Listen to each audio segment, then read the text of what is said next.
లోక రక్షకుడు ప్రభువైన యేసుక్రీస్తు నామంలో ఈ సాయంకాల సమయంలో మన శుభాకాంక్షలు మీకు తెలియజేస్తున్నాము.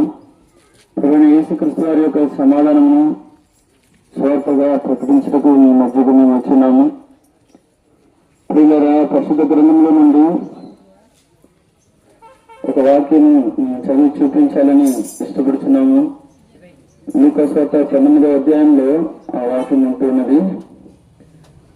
నశించిన దానిని వెదకి రక్షించుటకు మనుష్య కుమారుడు అనగా ప్రభువైన యేసుక్రీస్తు వచ్చాడని రాయబడి ఉన్నది. ప్రభువైన యేసుక్రీస్తు వారు 2025 సంవత్సరానికి ముందుగా ఈ భూలోకంలో మానవుడిగా జన్మించాడు. 33.5 సంవత్సరము ఈ భూలోకంలో ఆయన మానవుడిగా జీవించినప్పుడు ప్రజలకు ఎన్నో మేలులు చేస్తూ వచ్చారు. తల్లిదండ్రులకి లోబడుతూ వచ్చారు. ప్రియులారా, గుడి వారికి చూపునిస్తూ వచ్చారు. కుంటి వారు చక్కగా నడిచెట్టు చేశారు. చెవిటి వారి యొక్క చెవులను పరిచారు. మగవారు మాట్లాడినట్టు ప్రభు వారిని బాగు చేశారు. కుష్ఠరోగులను స్వస్థపరుస్తూ వచ్చారు. ఎన్నో మేలులు అద్భుత ఆశ్చర్య కార్యములు చేస్తూ వచ్చారు. నీళ్లుని ఆయన ద్రాక్షరసముగా మార్చారు. చనిపోయిన వారిని బ్రతికించారు. ఇంత మేలులు చేసినప్పటికీ కూడా ఆయన యొక్క ఆఖరిలో, అంటే ఆయన యొక్క ముగింపులో మనం గమనించినప్పుడు లేఖనముల ప్రకారము ప్రభువైన యేసుక్రీస్తు వారు ఆయన మన అతిక్రమ క్రియలను బట్టి గాయపరచబడి, మన దోషములను బట్టి నలుగగొట్టబడి, మన సమాధానార్థమైన శిక్ష అతని మీద పడి అతను పొందిన దెబ్బల చేత మనకు స్వస్థత కలుగుతున్నదని ప్రవచనముగా రాయబడిన లేఖనముల ప్రకారము కలువరి శిలువలో ఎన్నో శ్రమలు అనుభవించి అవమానము, నింద అన్నిటినీ సహించి మన మీద ఆయన కలిగిన ప్రేమను బట్టి మన కొరకు ఆఖరి బొట్టు వరకు రక్తం కార్చి ఆయన మరణించి సమాధి చేయబడి తిరిగి 3వ దినమున లేఖనముల ప్రకారము ఆయన సజీవుడిగా లేచాడు. అనేకులకు కనబడి తర్వాత పరలోకమునకు ఆయన ఆరోహణమయ్యాడు. ఇప్పుడు తండ్రి కుడిపార్శ్వమున మన కొరకు విజ్ఞాపనకర్తగా ఉంటూ ఉన్నారు. ఆయన మరలా ఈ భూలోకానికి తిరిగి రాబోతున్నారు. యేసుప్రభు చెప్పారు, ఇదిగో నేను త్వరగా వచ్చుచున్నాను, వాని క్రియ చొప్పున వానికి నేను సిద్ధపరిచిన జీతము నా యొద్ద ఉన్నది. ఆయన యొక్క రాకడ సమీపంగా ఉంటున్నది. ఆయన యొక్క రాకడకు ముందు జరగవలసిన గురుతులు అన్నీ కూడా యేసుప్రభు ముందుగానే చెప్పారు. అవన్నీ కూడా జరుగుతూ ఉన్నాయి. కాలము సమీపించి ఉన్నది. ప్రియులారా, ఈ యొక్క సాయంకాల సమయంలో ప్రభువారు తన యొక్క రాకడలో మీరు కూడా ఎత్తబడాలని, ఒకవేళ దానికి ముందు మన మరణం ఉన్నా కూడా మరణము ద్వారా ఆయన్ని మనము దర్శించాలని, ఆ యొక్క పరలోక రాజ్యాన్ని మనము పొందుకోవాలని, పరలోక రాజ్యంలో మనము ప్రవేశించాలి అని ఎంతగానో ఆయన కోరుకుంటున్నాడు. ఎందుకంటే మన యొక్క మరణం తర్వాత వెళ్ళవలసిన 2 స్థలాలు ఉంటూ ఉన్నది. ఒకటి పరలోకము. ఆ పరలోకంలో ఎప్పుడు సంతోషము, శాంతి, నెమ్మది. అది దేవుడు ఉండే స్థలము. అక్కడ సూర్యుడు లేడు, చంద్రుడు లేవు, నక్షత్రాలు లేవు. అక్కడ వీతి కూడా బంగారముతో ఉంటున్నదంట. అది అంత అందమైన ప్రదేశము పరలోకము. ఆ యొక్క పరలోక రాజ్యంలో మనం ప్రవేశించాలంటే మన పాపం క్షమింపబడి ఉండాలి. గొర్రెపిల్ల ప్రభువైన యేసుక్రీస్తు వారి యొక్క జీవ గ్రంథంలో మన యొక్క పేర్లు రాయబడి ఉండాలి. అప్పుడే ఆ యొక్క పరలోక రాజ్యాన్ని మనము స్వతంత్రించుకోగలము. ఒకవేళ మనము మన పాపని ఒప్పుకోకుండా మన యొక్క పాపంలోనే మన యొక్క జీవితాన్ని కొనసాగించి పాపంలోనే జీవించి ఒకవేళ పాపం క్షమింపబడకుండా ఈ లోక యాత్ర మనం ముగిస్తే మనము పాపం వలన వచ్చే జీతము మరణము. 2వ మరణం అది అగ్ని ఆరని పురుగు చావని స్థలము. అగ్ని గంతకము మండుచున్న గుండం అది. అది బాటంలెస్ పిట్ అంట. అక్కడికి వెళ్తే తిరిగి రాలేము. అక్కడ ఏముంది అంటే ఆ యొక్క నరకం ఎవరికంటే సాతానికి అతని యొక్క దూతలకు సిద్ధపరచబడినది. అయితే సాతాను అపవాది ఏం చేస్తున్నాడంటే మానవ జాతిని మోసపరిచి వారిని ఏదో ఒక పాపంలో నెట్టి ఆ పాపం అనే దాసత్వంలో బంధించి వారిని లాక్కుని నరకానికి తీసుకెళ్తున్నాడు. మానవుడి భూలోకంలో జీవించే దినములో ఒకవేళ ఎంతో సుఖముగా జీవించవచ్చు, కానీ అంతము చూసినప్పుడు అది మనం ఎలా పని చేసినప్పుడు దానికి ఒక శాలరీ, జీతము నెలకు ఇంత అని వస్తుందో అలాగనే మన యొక్క పాపం అన్నీ కూడా లెక్కలోనికి వస్తుంది. లెక్క పెట్టి మనము చేసిన పాపాన్ని బట్టి ఆ యొక్క పాపం వలన వచ్చే జీతము, ఆ జీతము ఏమిటంటే నరకము. ఆ జీతము అది నాకు వద్దు ఈ జీతం అన్నా కూడా, లేదు నువ్వు ఈ పని చేసావు కదా, పని చేసి ఎట్లా నువ్వు ఖాళీగా వెళ్తావు, నీకు ఈ జీతం రావాల్సిందే, ఈ నరకానికి నువ్వు యోగ్యుడు. ఎందుకంటే మనం చేస్తున్న ప్రతి పాపాలు కూడా లెక్కించబడుతుంది.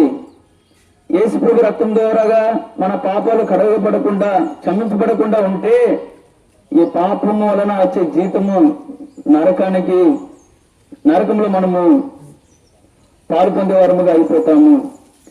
ఆ యొక్క నరక శిక్షకు వెళ్ళకూడదని, ఆ యొక్క నరకంలో ఏముందంటే చీకటి ఉంది, అక్కడ భయం ఉంది, అక్కడ వేదన ఉంటుంది, దప్పి ఉంటది, అయితే ఒక చుక్క నీళ్లు కూడా దొరకవు, ఆకలి ఉంటది, అయితే తృప్తి చెందలేము, ఏడ్పు అక్కడ ఉంటుంది, అక్కడ ఉన్న వేదనను భరించలేక పళ్ళు కొరకట.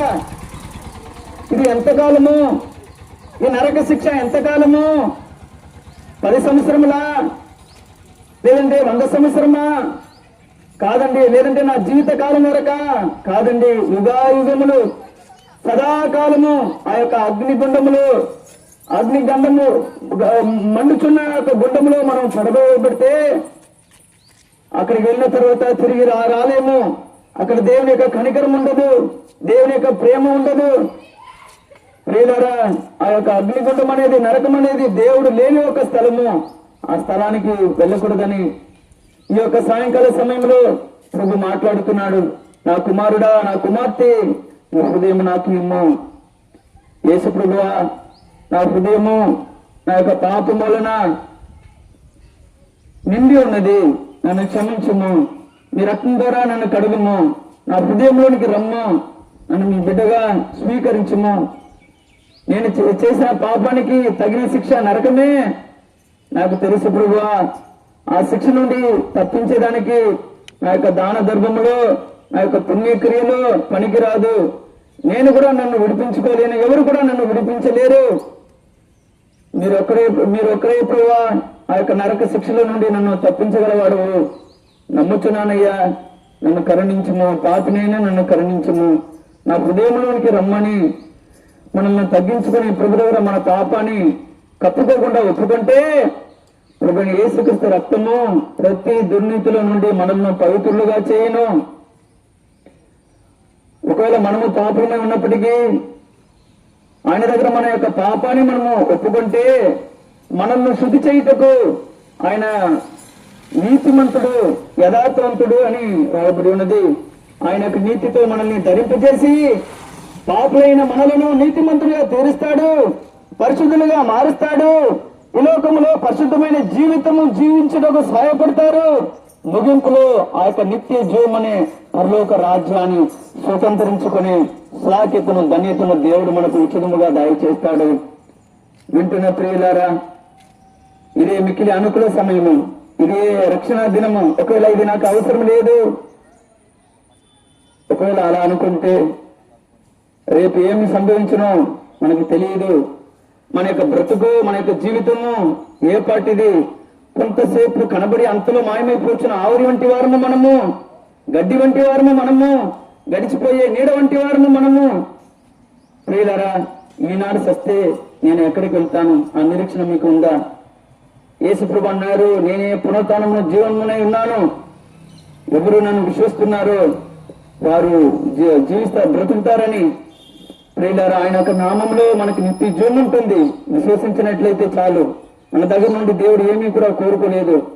మన యొక్క జీవితంలో ఆయన అంగీకరిస్తే చాలు. ప్రియులారా, మాట్లాడుతున్న నేను కూడా నా యొక్క జీవితంలో ఈ యొక్క నిరీక్షణ లేకుండా ఉంటూ వచ్చాను.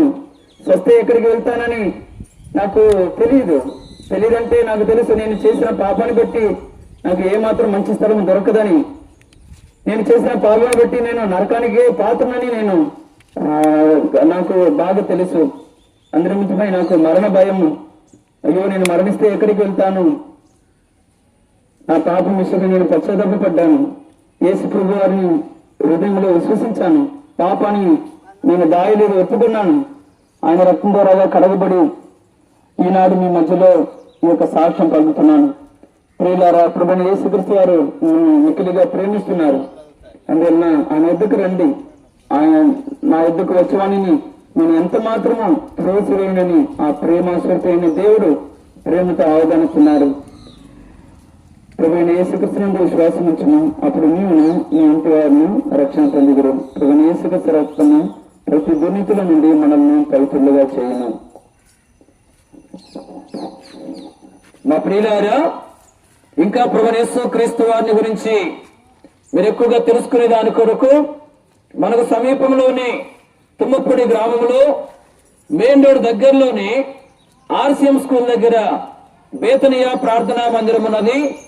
అక్కడ ప్రతి ఆదివారము ఉదయకాలము 7 గంటల నుండి 9:30 వరకు, 10:30 నుండి 1:30 వరకు దైవారాధన కార్యక్రమాలు జరిగించబడుతూ ఉన్నాయి. వారంలో ఆయా కూడికలు జరిగించబడుతూ ఉంటున్నాయి. దైవ సేవకులు కుటుంబంగా అక్కడ ఉంటున్నారు.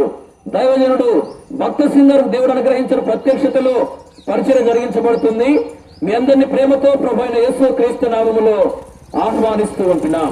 ఈ స్థలం విడిచిపోక ముందు మీ క్షేమం కొరకు మేము ప్రార్థన చేస్తాం.